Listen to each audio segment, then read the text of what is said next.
عادی ملزم، عادی یہ ملزم تھا یا مجرم آپ کہہ سکتے ہیں، اور اس کی موبائل سے جو تحقیقات کرنے والے لوگ ہیں انہوں نے جب تحقیقات کی تو اس کی موبائل سے مختلف ویڈیوز نکلی مختلف خواتین کے ساتھ. تو یعنی سے یہ ثابت ہوا کہ اس نے جو ہے وہ جو پہلے بھی کئی دفعہ اس طرح کے جو واقعات ہیں اس میں ملوث رہا.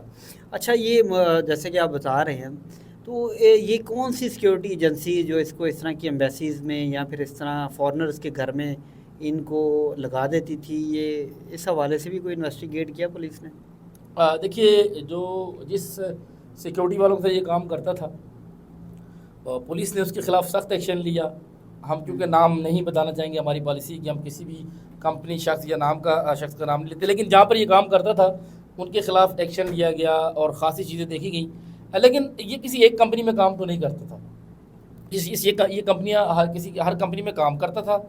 جیسے کسی خواتین کو نشانہ بناتا تھا غیر ملکی کو، اس کے بعد یہ اپنی کمپنی تبدیل کر دیتا تھا. تو اس طرح اگر دیکھا جائے تو اب اسلام آباد کی اس نے 8-10 کمپنیوں میں کام کیا، اب سب کو بین تو نہیں کر سکتے، لیکن کیونکہ یہ اور کافی سارے واقعات میں خواتین نے جو ہے وہ مقدمات کا جو ہے وہ اندراج ہی نہیں کرایا، اور کچھ خواتین خاموش ہو گئیں. کچھ جگہ جو ہے وہ اس کے جو بلاخر جو پکڑا کہاں سے گیا کہ سویڈش خاتون نے اس کے خلاف اپلیکیشن دیا.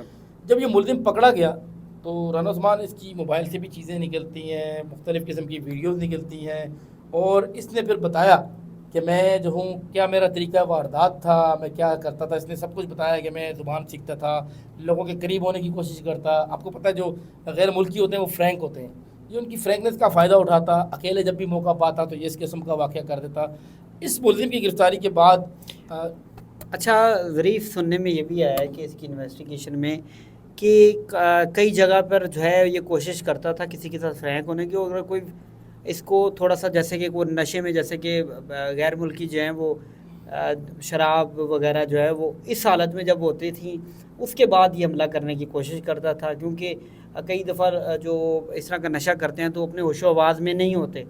تو جو انویسٹیگیشن ہے اس میں یہ بتاتا ہے کہ اس وقت یہ حملہ کرتا تھا ان پر اور اپنی ہوس پوری کرنے کی کوشش کرتا تھا. کیا اس میں کتنی حقیقت ہے؟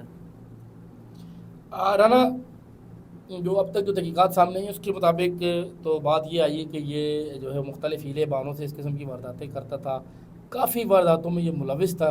اور جو ہے وہ فرینک، کیونکہ آپ کو پتہ ہے غیر ملکی جو ہیں وہ ان میں شراب یا اس طرح کی چیزیں تو ممانعت نہیں ہوتی تھی، لیکن ایک سیکورٹی گارڈ کو بہت کم یہ ہوتا ہے کہ وہ ان کے ساتھ کسی پارٹی میں تو دیگر لوگ بھی ہوتے ہیں.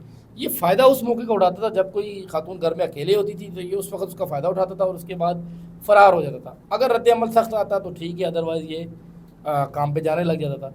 تو اکثر جگہ سے اس کی جان بچی، لیکن اس بار کیونکہ اس نے جہاں پر کیا تو اس خاتون نے جو ہے وہ اس کی شکایت کی، اس کے بعد پولیس نے باقاعدہ اس کو گرفتار کیا، اور اب اس ملزم کو جو ہے وہ سزا کے قریب ہے. عدالت میں اس کا کیس بھی چل رہا ہے، اور جبکہ پولیس نے اس بات کی بھی انویسٹیگیشن کی کہ اس کے ساتھ کوئی دیگر اس کا کوئی اس قسم کا کوئی نیٹ ورک تو نہیں تھا. تو جو چونکہ جب اس کا ہائی فائی کیس تھا تو سیکیورٹی ایجنسیز نے اس کا باقاعدہ ڈیٹا لیا، اس کی ساتھ ساتھ جو ہے وہ یہ بھی چیک کیا جا رہا ہے کہ اس کے پیچھے کوئی دیگر کوئی نیٹ ورک تو نہیں تھا. لیکن اس ملزم کو تقریباً جو ہے وہ سزا ہونے والی ہے اس کو، اور یہ ملزم کو کیونکہ اس کا کیس بھی چل رہا ہے، لیکن اب تک بتایا یہ جا رہا ہے کہ اس شخص کو جب سے پکڑا ہے اس کے بعد سے اسلام آباد میں اس قسم کی جو وارداتیں یا اس قسم کی اس کے بعد سے کوئی اس قسم کا واقعہ جو ہے رپورٹ نہیں ہوا. تو بہت شکریہ. آج کے واقعے میں ہم نے آپ کو بتایا کہ کس طرح جو ایک سیکورٹی گارڈ تھا جس کا کام حفاظت کرنا ہوتا ہے، اور وہی جو ہے وہ لوگوں کی جان مال اور عزت کا پہ حملہ کرتا تھا، اور کس طرح یہ سفارتکار جو ہے ڈپلومیٹس اور اس کے علاوہ وفاقی دارالحکومت اسلام آباد میں رہنے والی جو مختلف جو غیر ملکی فیملیز ہیں ان کے اوپر کس طرح جو ہے یہ حملے کرتا تھا. اور ساتھ ساتھ یہ ملزم جو ہے وہ نہ صرف جو ہے وہ اس طرح کے واقعات میں ملوث تھا بلکہ اس کی کوشش ہوتی تھی کہ اگر کوئی چوری یا اس طرح کی کوئی موقع ملتا تو یہ اس چیز کو بھی ہاتھ سے جانے نہیں دیتا تھا. بہت شکریہ آپ کو. ہماری آپ کی یہ ویڈیو پسند آئے گی. اگر آپ آئندہ بھی اسلام آباد میں ہونے والے جو واقعات ہیں کرائم ہیں ان سے متعلق اگر آپ جاننا چاہیں گے تو ہمارے چینل کو لائک کریں، سبسکرائب کریں. اور اس ملزم کے حوالے سے میں بتاؤں کہ اس ملزم کی گرفتاری کے بعد اسلام آباد پولیس کو خاصا ریلیف ملا، کیونکہ ہمارے پڑوسی ملک بھارت کی جانب سے بڑا پروپیگنڈا کیا جا رہا تھا.